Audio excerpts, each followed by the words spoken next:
La quatrième cité annexe est tombée, gouverneur. Savez-vous ce que cela signifie? Bien sûr que je le sais, je ne suis pas stupide. Mais cela n'a pas d'importance, ce n'est pas comme si les rebelles avaient une flotte en orbite autour de Polaris. Sauf votre respect, Seigneur Inquisiteur, je ne comprends pas votre fixation sur cette foutue station de défense orbitale. Et moi, je ne comprends pas comment l'Empereur peut accepter qu'un incompétent comme vous puisse diriger cette planète. Mais je ne vous permets pas, et je me passe parfaitement de votre permission. Torismond en venait à penser que cela ne servait à rien de discuter avec le gouverneur. Il avait assez fait durer la politesse, il était temps d'agir, de faire usage de ses prérogatives inquisitoriales. Il sortit un parchemin roulé, arborant le symbole de l'ordre de Malleus gravé dans la cire, puis il le présenta au gouverneur Rockhart. « Qu'est-ce que cela encore ?»« Oh, simplement quelques petites doléances, gouverneur. » Rockhart blêmit de peur et de rage mêlées en lisant le document. Il savait ce dont était capable un inquisiteur, et jusqu'où s'étendaient ses pouvoirs, mais jamais il n'avait eu affaire à ce genre de situation. Généralement, l'usage voulait que les inquisiteurs limitent leur pouvoir dans la mesure du possible, une espèce de respect envers les dirigeants des planètes qui les accueillaient.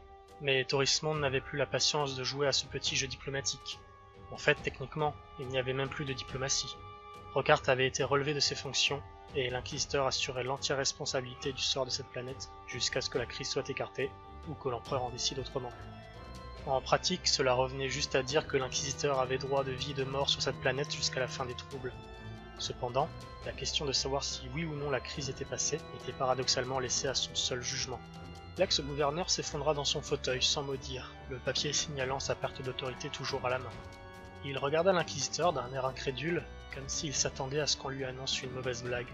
« Bien, sur ce, gouverneur, je vous laisse. Cette planète ne se redressera pas toute seule. » Dans un mouvement ample de sa large veste rouge, Torismond quitta les lieux. Il s'était montré cordial et avait affiché un sourire confiant durant toute l'entrevue. Mais à présent qu'il rejoignait ses acolytes, son regard était devenu meurtrier. Il activa un communicateur dans la doublure de son col, puis il appela un de ses hommes. « Adepte Corcavache, ici Torismond. Envoyez ce message codé vers Titan. Si les astropathes sont disponibles, utilisez-les en priorité. Mais s'il se passe ce que je soupçonne, il risque fort de ne plus vous être d'une grande utilité. » Corcavache acquiesça dans un langage binaire incompréhensible pour Torismond, mais l'inquisiteur avait d'autres problèmes en tête que de réprimander le technoprêtre pour son attitude détachée. Il continua à marcher dans les couloirs humides en direction de la morgue. Il entra avec fracas, ignorant le serviteur de maintenance lui demandant de s'identifier. Puis il se dirigea vers les caissons de stase où étaient entreposés les hérétiques, ayant soi-disant fomenté les différentes actions criminelles de ces 3 dernières semaines. Il ouvrit les caissons en vitesse tout en présentant sa clé d'identification au serviteur tenace, qui le salua de manière neutre avant de retourner à sa tâche de surveillance des lieux. À présent plus calme, l'inquisiteur observa attentivement les corps des différents hommes, cherchant activement quelque chose qui aurait pu échapper aux yeux bioniques des serviteurs d'autopsie. Une blessure infime, des marques quelconques, pouvant le renseigner sur les mystérieux conspirateurs cherchant la chute de ce monde. Il fut interrompu dans ses recherches par l'adepte Cavache, qui cette fois-ci parla de manière normale, malgré un certain désintérêt pour ce qu'il racontait. Le message a été envoyé sans problème sur la base de Titan. Le réseau astropathique fonctionne normalement malgré vos doutes. Demande fin de transmission. Attends, tu es sûr que les astropathes n'ont pas de problème? Pas de cauchemar? Pas de douleur psychique? Aucun problème lié à une perturbation de l'éther, si c'est ce qui vous préoccupe, Seigneur. Aucun signe d'une action présente ou passée des forces du chaos. Torismond ne comprenait plus. Cela lui paraissait évident jusque-là que le chaos était derrière tout cela.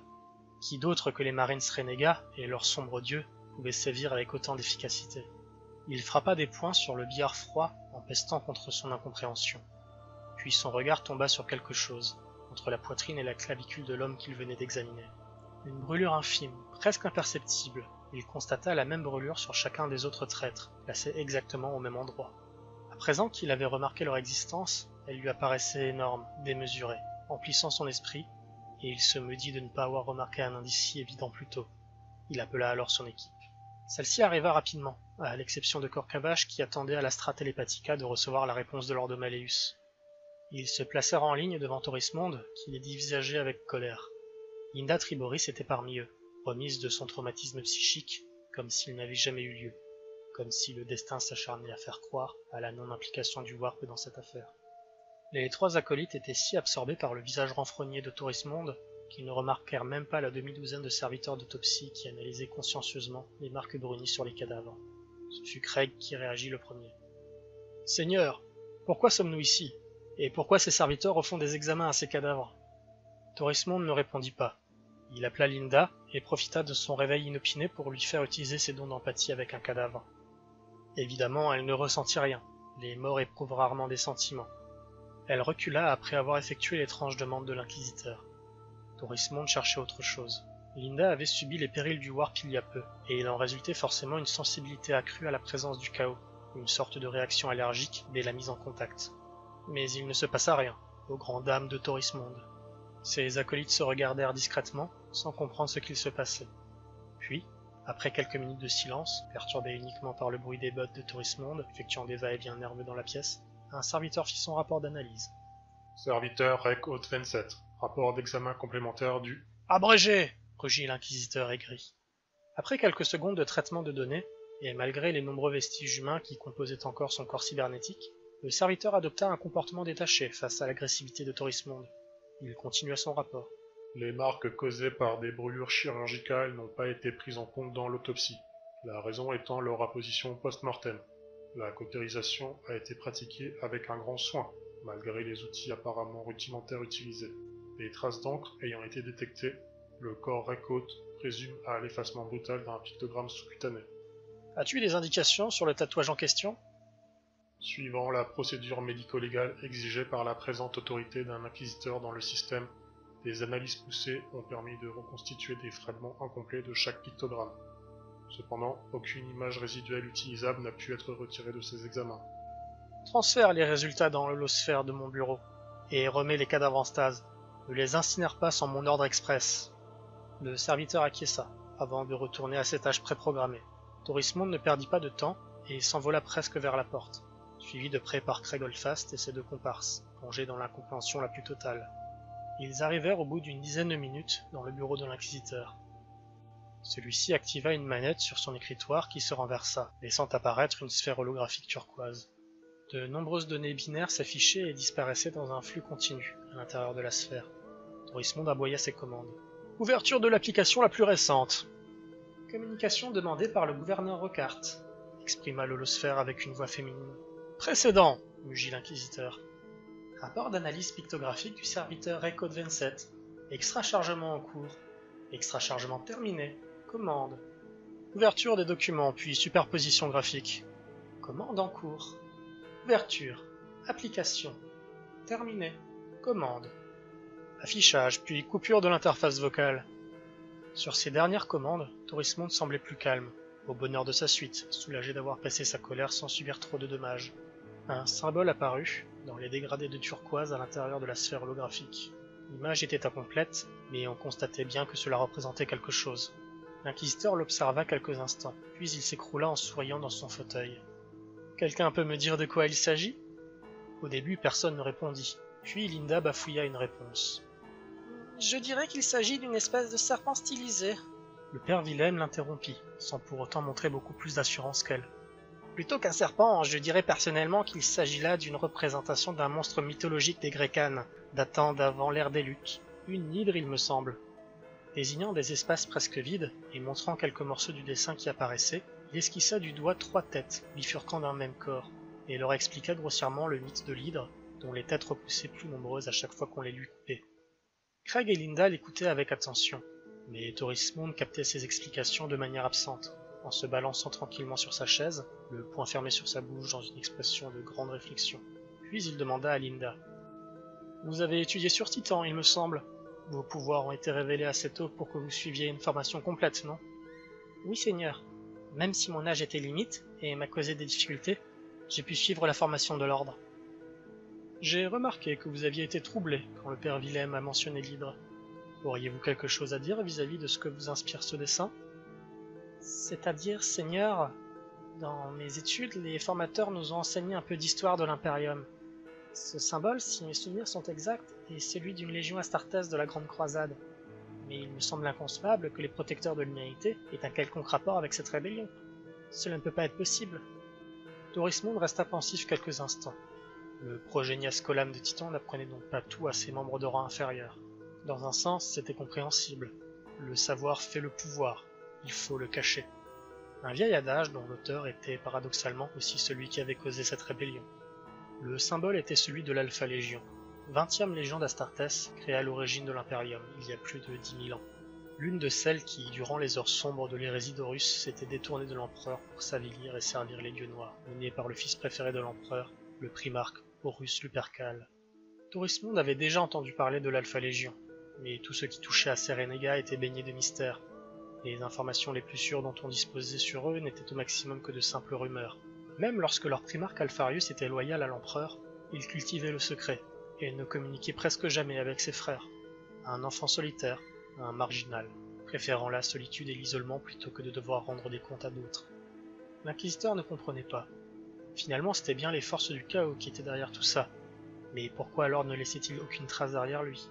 Les dieux du chaos masquaient-ils leur présence?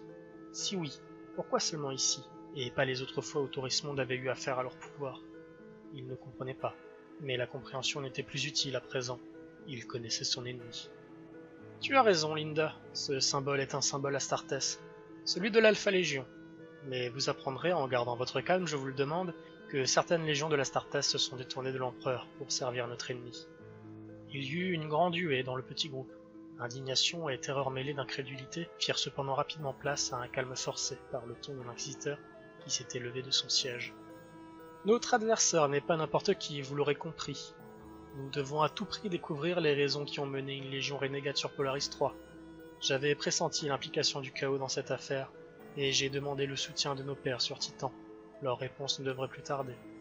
Comme pour confirmer cela, l'adepte Kavash entra dans la pièce d'un pas traînant, et donna une pierre mnémolithique à Thorismond en s'inclinant négligemment, avant de retourner sur sa console informatique pour étudier encore et toujours les technologies de Polaris.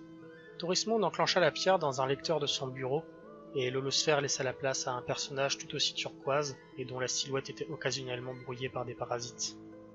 L'homme arborait une cape et un épais manteau de fourrure. Son visage était recouvert d'une capuche et l'on ne voyait bouger que ses lèvres. Frère inquisiteur Thorismond, Lord Omalus a bien reçu votre requête, et nous vous avons envoyé les informations demandées dans les limites de vos habilitations. Les informations confidentielles de l'Inquisition au sujet du système Polaris de ces 10 000 dernières années. Puisse l'empereur vous guider vers la lumière. Le personnage fit le signe de l'Aquila, et dans un dernier parasite la connexion s'interromput. L'adepte Kavash, toujours sans quitter son travail pour l'Adeptus Mechanicus, anticipa la question de l'inquisiteur. Si vous m'autorisez à débloquer le contenu de ce fichier, je suis prêt à en faire part à tout le monde, Seigneur. Faites donc, adepte de Mars, nos oreilles sont grandes ouvertes. Corps Kavash émit un grésillement sinistre, puis son synthétiseur vocal lut les données débloquées par son système de protection à Aegis. Dossier classifié. Niveau d'habilitation Optima. Système Polaris 3. Agrimonde. Secteur Ultima Segmentum. Sous-secteur Polaris. Population 950 millions. Dîme niveau Primus. Secundus. Affiliation Imperium. Gouverneur actuel Evrard Trocart.